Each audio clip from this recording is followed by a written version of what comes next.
Mengejutkan, Indonesia berpihak pada Amerika Serikat.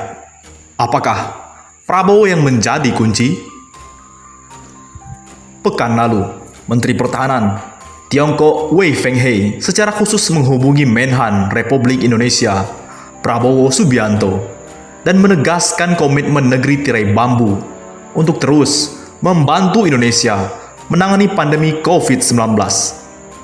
Lantas, apakah hal itu menjadi bujuk rayu tersendiri di tengah tren peningkatan hubungan Indonesia dengan Amerika Serikat?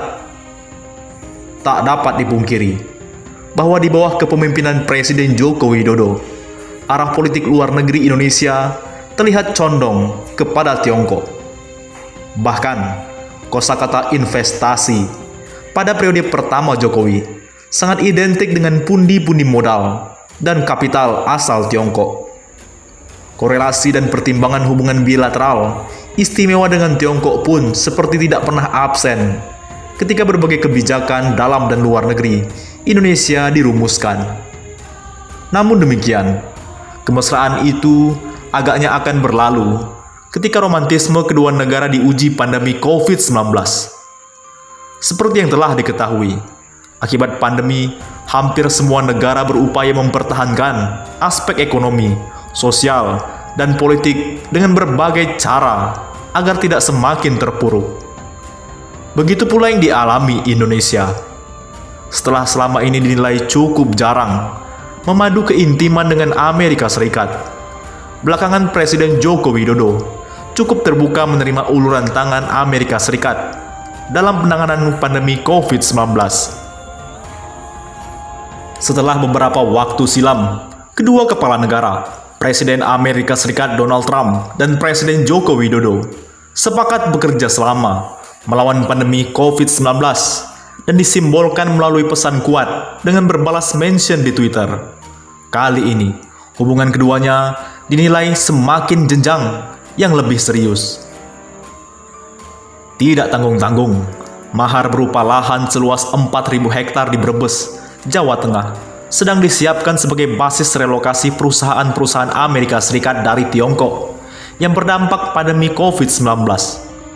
Hal ini terjadi setelah tektok yang mulus dinilai telah berhasil diwujudkan antara Presiden Jokowi dengan Presiden Trump, yang kemudian dilanjutkan dengan tindak lanjut Menteri Koordinator Bidang Kemaritiman dan Investasi Luhut Binsar Panjaitan dan Gubernur Jawa Tengah Ganjar Pranowo.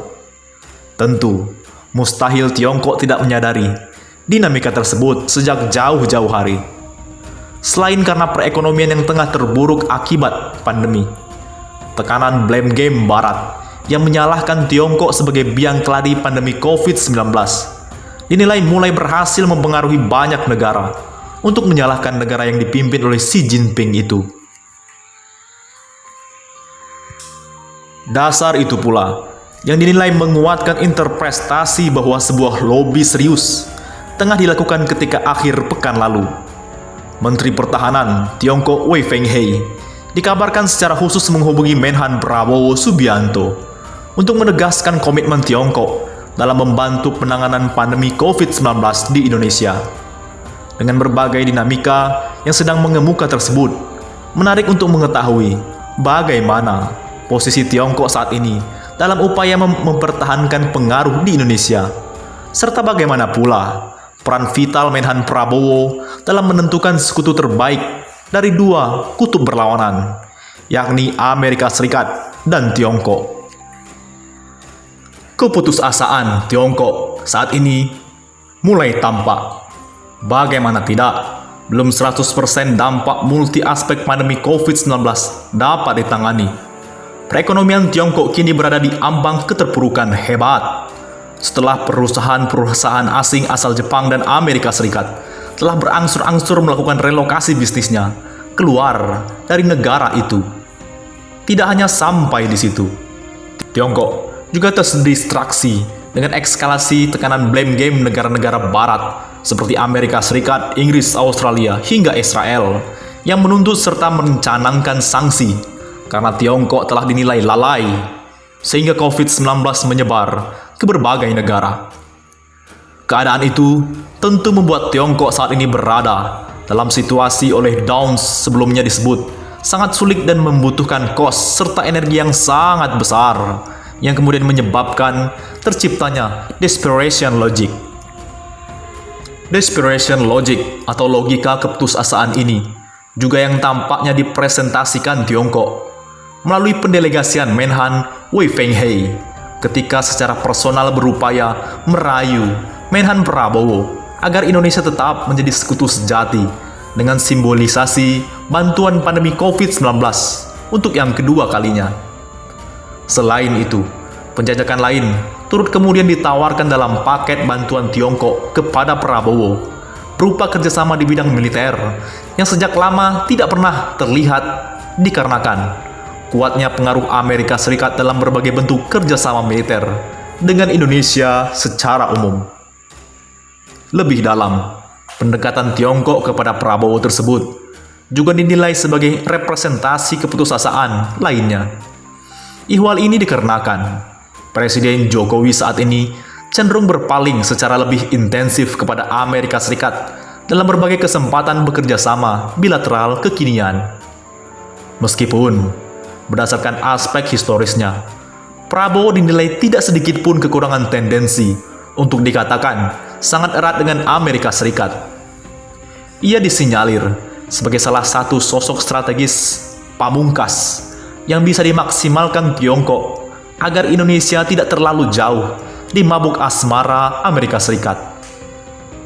Pada titik inilah, peran Menhan Prabowo menjadi sangat vital dan menarik untuk ditelisik lebih dalam terkait adanya indikasi penggeseran haluan dan sekutu Big Brother Indonesia yang sedang terjadi